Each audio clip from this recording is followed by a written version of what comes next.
Vous allez bien? Je vais bien, On merci. imagine. Oui, absolument. Je vais comme la Côte d'Ivoire et les Ivoiriens. Bien sûr. Ah, ça c'est bien dit ça. Ah là là, vous allez bien comme la Côte d'Ivoire et les Ivoiriens parce que tout va bien et tout est bien dans ce magnifique pays. Alors, Madame Ouaga Hélène Lobé, vous êtes présidente de l'Association des écrivains de Côte d'Ivoire. Alors, vous nous présentez, bien sûr, vous parlez de littérature avec nous ce matin, surtout sur la CAN. Alors, on va rapidement avec vous saluer des personnalités qui vous accompagnent, bien sûr, dans l'écriture de ce livre. Abala Kone, Agodio Maturin, Emeraude Djolo, Emrance Kakou, Oli Doleres, Marshall Seri et Patricia Oura. Alors, dites-nous tout. Vous nous présentez la CAN, mais de manière écrite. Oui, c'est la participation des écrivains de Côte d'Ivoire. Oui. Il y a quelques semaines de cela, le Premier ministre, M. Robert Begré-Mambé, a lancé un appel à toutes les couches culturelles pour une participation effective de la CAN. Et donc les écrivains de Côte d'Ivoire se sont réunis et ont fait sortir ce petit joyau, un recueil de poèmes et d'acrostiches concernant les 24 équipes qui participent à la CAN. Bien sûr. Voilà. Alors, vous l'avez dit, dans cet élan d'accompagnement et de solidarité autour des éléphants de Côte d'Ivoire, qu'est-ce qu'on retrouve dans ce livre? Quand on sait qu'il y a tous ces mots qui accompagnent hospitalité, effervescence, vous nous dites par exemple dedans que le pays est en transe.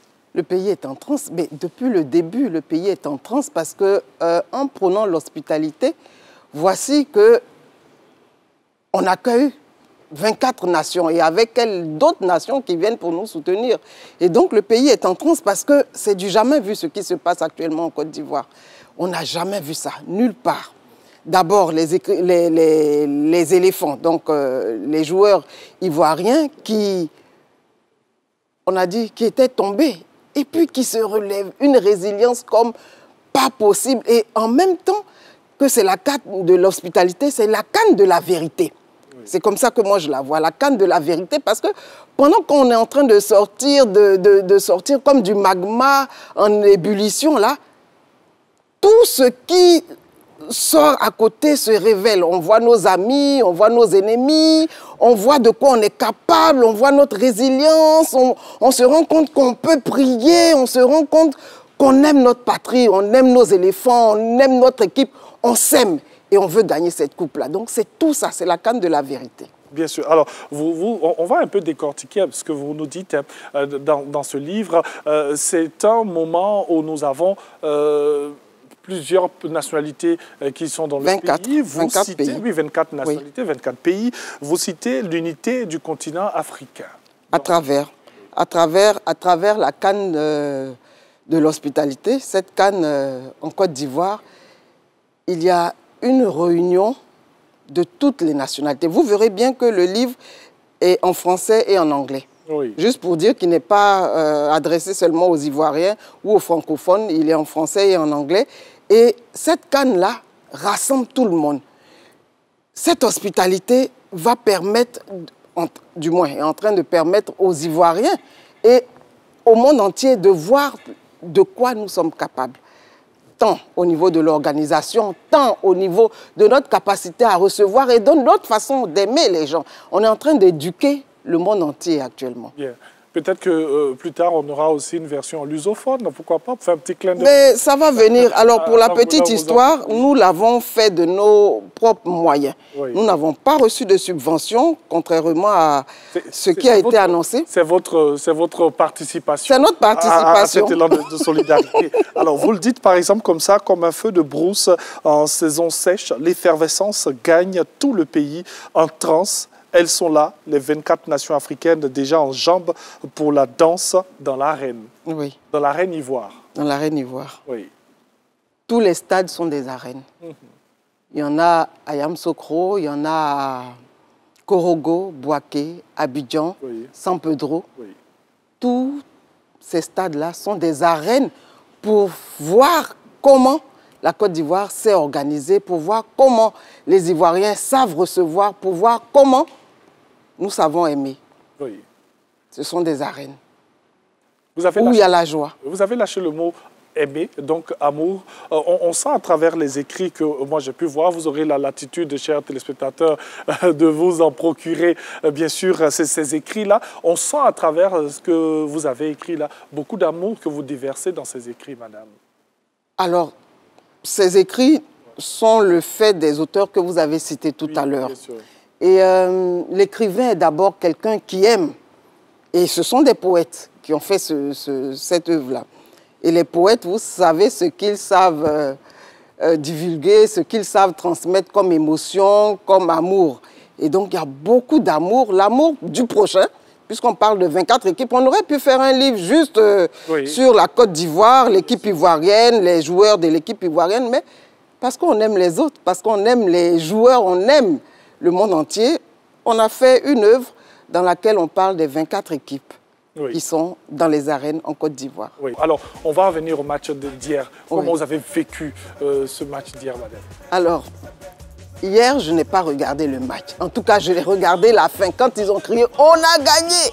À ce moment-là, je suis sortie, mais j'étais en prière. J'ai jeûné. Et quand le match commençait, il était 20 h. Mais en général, lorsqu'on fait un jeûne à 18 h, on le rompt. Mais c'est comme si on me disait « Mais n'arrête pas, continue d'être en prière. » Continue d'être en prière et donc je ne réussissais même pas à rompre le jeûne.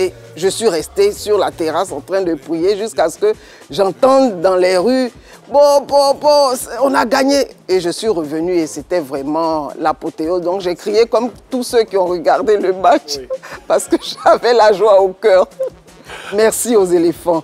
Merci. Merci aussi à la réalisation qui nous permet d'avoir cette belle image de Haller qui permet à la Côte d'Ivoire... de Faye qui saute. Ah ben oui, hein, il fallait. Dans les tribunes aussi, on voit toutes ces autorités. La joie était à son paroxysme. Absolument, oui. Ce sont de véritables émotions que nous vivons depuis les 3 derniers matchs de... Et c'est non seulement des émotions, mais en même temps, il y a une...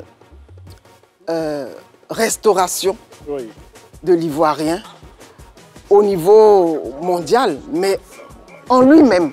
L'Ivoirien se rend compte aujourd'hui, à partir de la CAN, qu'il peut être uni aux autres Ivoiriens pour porter quelque chose.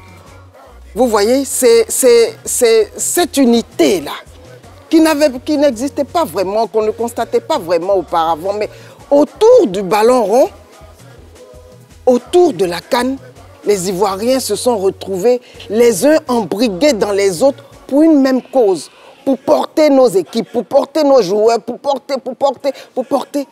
Et bien entendu, le 11, on va porter la coupe. On verra ce qui va se passer. Comme pour dire, le sport, il est fédérateur. Absolument. Le football est fédérateur. Et on a vu, bien sûr, la preuve à travers cette CAN. Comme disait quelqu'un, on va dire au chef de l'État d'organiser une autre CAN parce que ça va nous manquer après le 11, forcément. Vous avez ce sentiment-là que ça va vous manquer? Ça va nous manquer absolument. Mais les autres CAN vont nous être confiés. Ça, c'est ce qui est la vérité. Les autres CAN vont nous être confiés. Ils vont nous dire, bon, désormais, c'est vrai, c'est nous le pays organisateur, mais on vient jouer en Côte d'Ivoire. Il y a les stades, il y a les organisateurs, il y a tout ce qu'il faut. Oula, Madame Ouaga Hélène. Ça se peut. Pourquoi ne pas oser? On ne sait jamais. Dans tous les cas, on va lorgner un peu les pays qui organisent. Si vous n'êtes pas prêts, nous on est prêts. Voilà, nous en tout cas, merci beaucoup à vous.